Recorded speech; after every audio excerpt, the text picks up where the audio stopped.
This is EJ. He's from New Mexico. He flew out here 1 year ago to start his sleeve. Today, we're finishing his sleeve. By the way, EJ, I know this isn't the best picture of you, but I needed it for the video, so don't be mad. So you were thinking we're doing like the inside arm? Yep. Inner and outer. Inner and outer on here. I forgot my fucking iPad at home, so I had to go get my sister's. Shit's a fucking shit show, bro. Do you like that specific one that you sent? Yeah, I like that one a lot. Okay. We'll probably just have to like make it a little different just because I can't, like, that's his design and shit. Yeah. I got you. But on the outside then, like, what were you thinking out there? American flag. American flag. Oh yeah. Get you a girl that sets it up for you. I'm gonna fuck you up. Cause our hands are too precious to be doing childish stuff like that. You know what I mean? So we gotta get somebody else to do that for us because, you know, these hands are made of gold.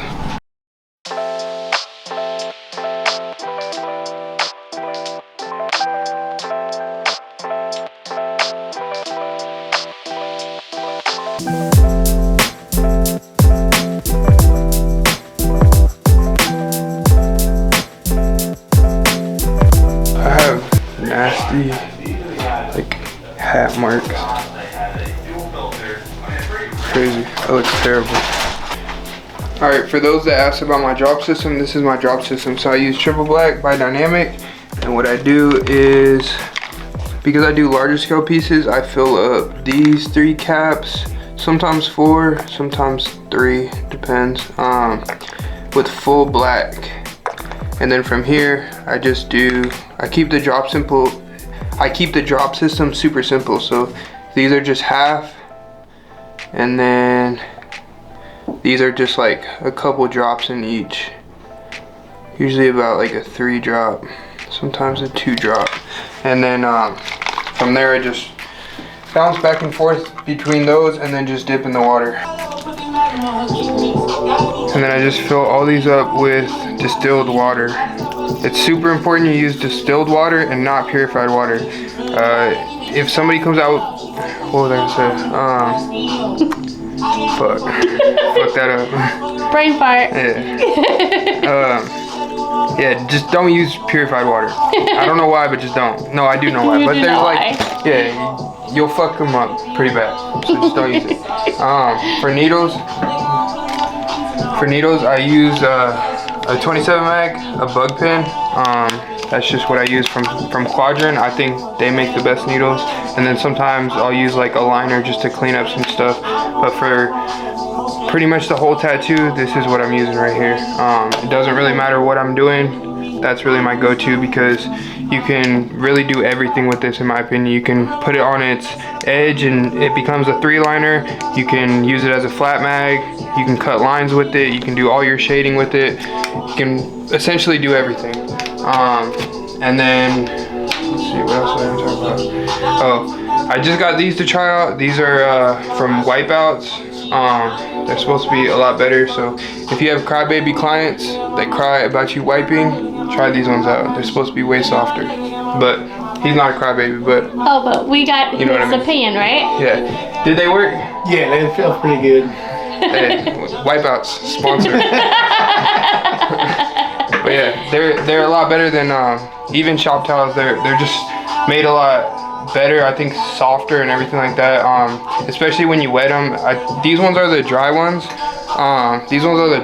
But they also have wet ones. But what's really cool about them, the thing I really like the most, is that they come pre-sterilized. So when they're packaged, the whole thing is sterilized, so you don't really have to worry about like where your paper towels are and it collecting dust and just all that kind of stuff. So I really recommend these. These are really good. That was day 1 of 2. So tomorrow, I just finished wrapping them up right now.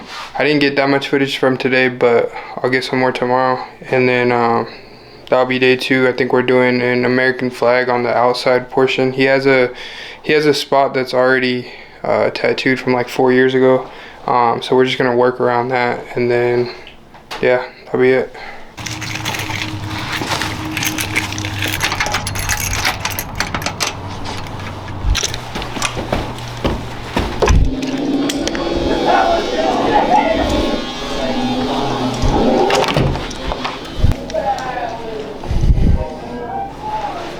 all for the ads, but it's the first time. All right, go. What up, bro? What up, bro? All right, let me see the inside, bro. Damn. Is it sore? A little bit. Yeah. Towards the armpit. It's not even showing on camera, but that shit is red. Damn. Yeah. Was it super sore up here? Yeah. Other than that, everything else is fine. That calmed down a lot though, because that was like super swollen yesterday. Let me see the backside of it. Okay, nice. Alright, yeah, that's healing good though. Let me take a picture of the outside, bro.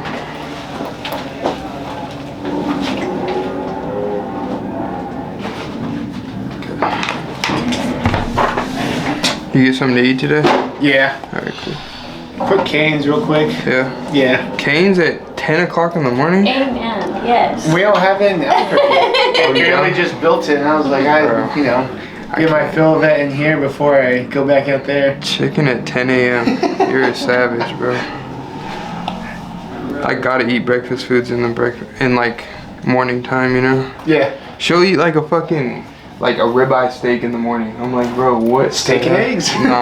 Yes. Okay, that may be a little bit, but like I'm talking about like leftover steak with French fries and like fucking Yeah. green pea, That's a fucking little- string beans and shit. Like, bro, I use the Flux by FK Irons. I usually run it between 9, 10, sometimes even a little bit higher for volts, depending on what I'm doing in the area of the body. So I run it pretty high, but I usually have my needles like not too far out, and then I don't know if you can see or not. Does it pick it up? And then I kind of just glide on it. So I just run off the tips, and then sometimes if I suck it back to do smoother shading or blending or something like that. For lining, I stick it out a lot further, and then I just ride the tip. I never ride the tube, whether I'm shading or lining. And then I usually start with my blacks, my darkest area. So if I know something's gonna be pretty black or a dark area, I'm just gonna start there first. And I just use a lot of back and forth movement when I'm shading. You see the bubbles and the ink kind of just trailing, you know that's a good sign. And you just kind of rock it back and forth and just glide on the tips of it. And I just build off my dark tones for the most part. Other areas, if I know it's going to be a super light area, I'll start with my lightest tone and then build off of it.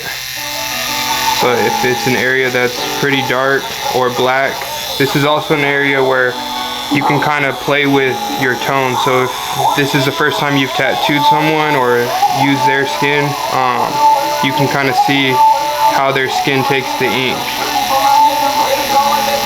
But as you can see, I've done a lot of work on him already, so I'm pretty familiar with how his skin takes the ink. So yeah. Out a little bit, bro. Right there. You good like that for a second?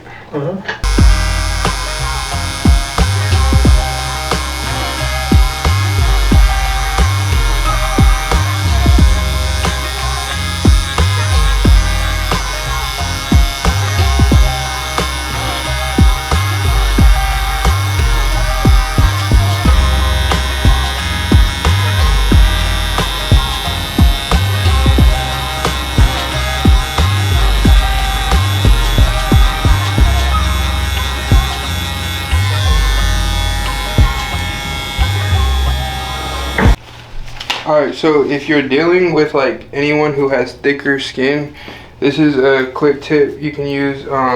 So put in your like first base layer and get a lot of the rough shading done and everything like that, kind of like your first or second layer in, and then spray some Bactine on it, and then just cover it in saran wrap and let it sit for like 5-10 minutes, and then just do that periodically throughout the whole time, and it will help you build up softer tones instead of just trying to put in the shades right away. And because on thicker skin, you're just going to have more of a problem with that, and you're just going to keep drilling deeper and deeper and either scar them, or your tones are going to be a lot darker than you actually want them to be. So